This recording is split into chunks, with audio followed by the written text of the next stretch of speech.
মিলাদ বাণী হলো আগমন বা জন্ম। মিলাদ শব্দের অর্থ হচ্ছে মৌলুদ থেকে মিলাদ, মিলাদ বাণী হলো জন্ম, জন্ম বৃত্তান্ত, আগমন বার্তা বলাটাই হচ্ছে মিলাদ। আর নবী মিলাদুন নবী, কথা বুঝাইছে? এখন শব্দটাই তো বুঝে না। সবচেয়ে বড় গন্ডগোল হলো শব্দটাই কি বুঝে না, যার কারণে বলে এটা হাবিজাবি। আস্তাগফিরুল্লাহ বলি, এটা নাকি হাবিজাবি। তো এটা যদি হাবিজাবি হয়, বেটা তোর জন্মটাও তো হাবিজাবি, কথা ঠিক না বেঠিক? মিলাদুন নবী যদি না হয়, এটা যদি বেদাত, তোর জন্মটাও তো বেদাত। ওরা বলে বেদাত এক কথায় বলে, কয় কোন কথা? বেদাত হচ্ছে নবীজির জমানায় যেটা ছিল না, নবীজি যেটা দেখে নাই, খায় নাই, বলে নাই, আদেশ দেয় নাই, নিষেধ করে নাই, ওটা নাকি বেদাত। আমরা মানি ওটা বেদাত। কিন্তু প্রশ্ন হলো, তোর জন্মটাও তো তখন নবীর জমানায় ছিল না, কথা কয় না? তোর জন্মটা নবীর জমানায় ছিল না, তোর বাবার জন্ম হয় নাই, তোর দাদার জন্ম হয় নাই, তোর গোষ্ঠীর মধ্যে হয়তো অনেকের জন্ম হয় নাই, ঠিক না ঠিক? মিলাদুন নবী যদি বেদাত হয়, তাহলে তোর জন্ম, তোর 14 গোষ্ঠীর জন্মটাও বেদাত হয়ে গেছে, কথা ঠিক না বেঠিক? তাহলে মিলাদুন নবী বুঝতে হবে। আমরা পাইলাম প্রথম মিলাদুন নবী পালন করেছেন আমার আল্লাহ। কে করেছেন? দ্বিতীয়ত করেছেন আদম ও সফিউল্লাহ। এবার আমরা 3 নম্বরে দেখব। 3 নম্বরে মিলাদুন নবী করেছেন হযরত জাতির পিতা ইব্রাহিম। মিল্লাতা আবিকুম ইব্রাহিম ওয়া সাম্মাকুমুল মুসলিমিন। আল্লাহ পাক বলেন, এই পৃথিবীর সমস্ত মানব সন্তানের আমি আল্লাহ মিল্লাত বানাইলাম। মিল্লাতা আবিকুম ইব্রাহিম, ইব্রাহিমকে আমি বানাইলাম সবার পিতা। সুবহানাল্লাহ বলি। কেন পিতা বানাইলেন? সাম্মাকুমুল মুসলিমিন, তিনি দোয়া করছেন, আল্লাহ তুমি আমার জাতিকে মুসলমান বানাও। আল্লাহ পাক দোয়া কবুল করছেন। এবার কবুল করে আল্লাহ পাক ঘোষণা দিলেন, তোমার দোয়া কবুল করলাম। এবার তোমার দোয়া মতে তুমি যেই নামটা রেখেছো মুসলমান, ওই মুসলমান জাতির পিতা আমি আল্লাহ তোমাকে বানাইয়া দিলাম। হযরত ইব্রাহিম সফিউল্লাহ, আমার নবী দুনিয়াতে আসার 4500 বছর আগের কথা। বলেন কয় হাজার? 4500 বছর আগে ইব্রাহিম নবী এই জগতের মধ্যে তিনি এসেছেন। এবার ইব্রাহিম নবী আল্লাহ পাকের পবিত্র ঘরখানা তিনি তৈরি করলেন। দুইজন, একজন হলো যুগালদার, আরেকজন হলো মিস্ত্রি। মিস্ত্রি আর যুগালদার দুইজন হলো আল্লাহর নবী। আবার একজন বাবা, আরেকজন হলো ছেলে। এই দুইজন মিলে আল্লাহ পাকের পবিত্র ঘরখানা যিনি যখন তৈরি করলেন, ঘরখানা তৈরি হয়ে গেল। এবার আল্লাহ পাকের দরবারে দাঁড়িয়ে দাঁড়িয়ে কিয়াম করে তিনি দোয়া করেন, মাবুদ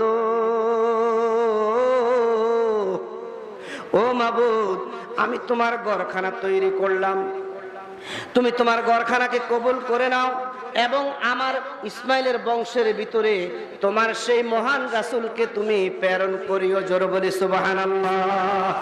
তাহলে মহান রাসূল কে?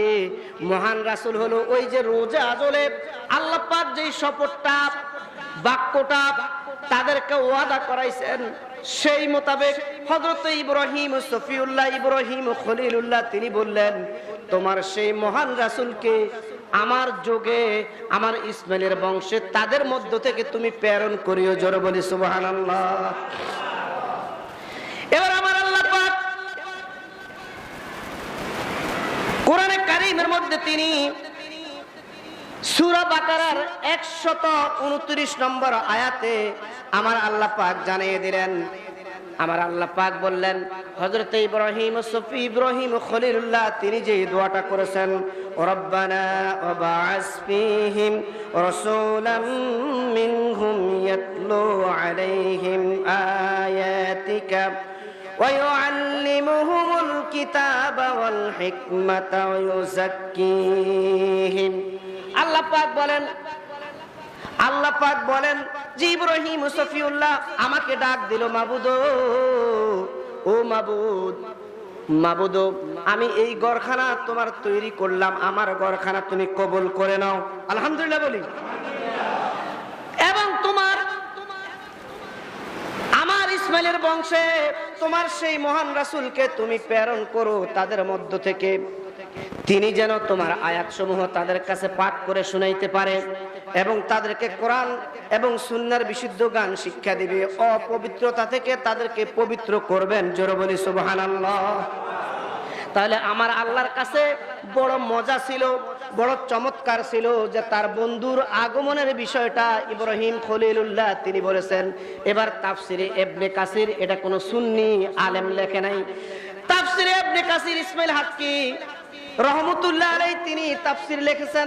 তাফসিরে ইবনে কাসির ইসমাইল ইবনে কাসির তার বিদায়া এবং নেহায়া গ্রন্থের দ্বিতীয় খণ্ড 261 পৃষ্ঠার মধ্যে তিনি লেখেন, ইব্রাহিম আলাইহিস সালাতু ওয়াস সালাম হুয়া কাইমা, ইব্রাহিম নবী যখন আমার নবীর আগমনের বার্তাটা যখন তিনি তার জাতির সামনে যখন তুলে ধরলেন এবং দোয়া যখন করলেন, তখন দাঁড়াইয়া দাঁড়াইয়া কিয়াম করে তিনি আমার নবীর আগমন বার্তা তাজিমের সহিত আদায় করেছেন। জোরে বলি সুবহানাল্লাহ।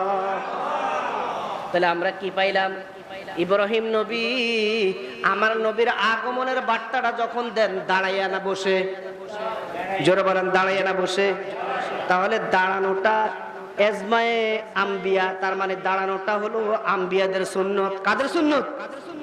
এখন আমরা নি শুধু খাড়াই, আমরা যদি কিয়াম করেই বলে এটা বেদাত, এটা কি কয়? কিয়াম কোন কি কোরআন হাদিসে কিয়াম কোন শব্দ নাই, কিন্তু আমরা এখন পাইলাম যে দাআ ইব্রাহিম আলাইহিস সালাতু ওয়াস সালাম হুয়া কায়মা, যে ইব্রাহিম নবী কাবা ঘরের সামনে, কাবা ঘরটাকে সামনে রাখা আমার নবীর আগমন বার্তাটা যখন তিনি তার মানে আল্লাহ পাকের কাছে ফরিয়াদ করেন, তখন দাঁড়াইয়া দাঁড়াইয়া কিয়াম করে তাজিম করে তিনি আদবের সহিত তিনি আল্লাহর কাছে ফরিয়াদ করলেন। জোরে বলি সুবহানাল্লাহ। তাহলে দাঁড়ানোটা ইব্রাহিম নবীর সুন্নত কিনা? কার সুন্নত? ইব্রাহিম নবীর সুন্নত।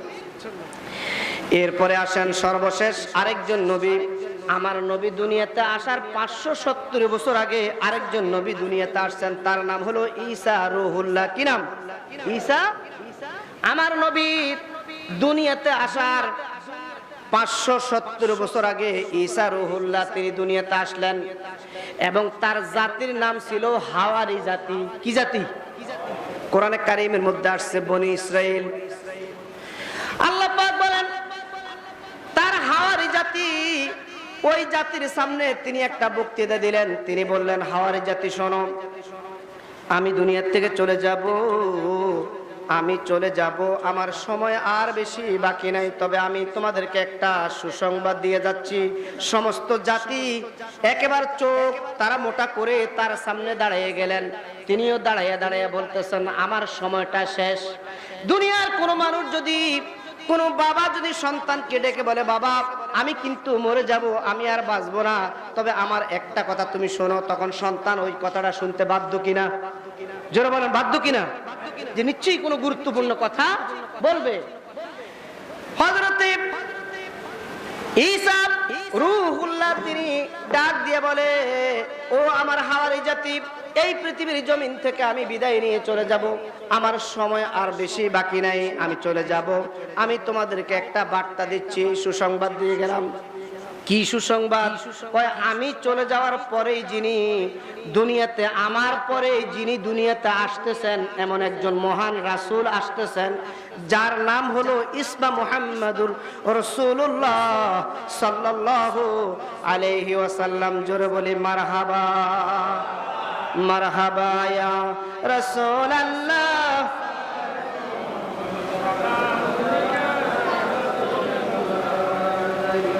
সালাতুন ইয়া রাসূলুল্লাহ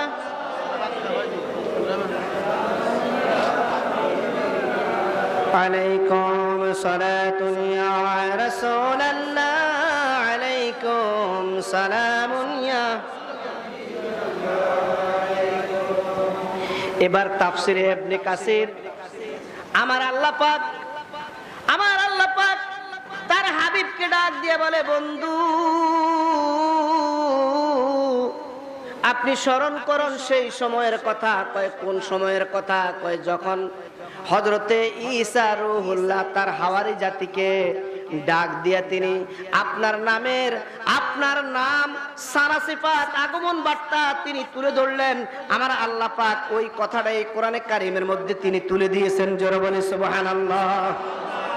আল্লাহ পাক বলেন وَإِذْ قَالَ عِيسَى ابْنُ مَرْيَمَ يَا بَنِي إِسْرَائِيلَ إِنِّي رَسُولُ اللَّهِ إِلَيْكُمْ مُصَدِّقًا لِمَا بَيْنَ يَدَيَّ مِنَ التَّوْرَاةِ وَمُبَشِّرًا بِرَسُولٍ يَأْتِي مِن بَعْدِي اسْمُهُ أَحْمَدُ।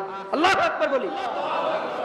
আল্লাহ পাক বলেন বন্ধু আপনি স্মরণ করেন যখন মরিয়মের তনয় ঈসা রূহুল্লাহ তার জাতির সামনে তারা তুলে ধরলেন যে আমি তোমাদের কাছে একজন নবী হিসাবে প্রেরিত হয়েছি।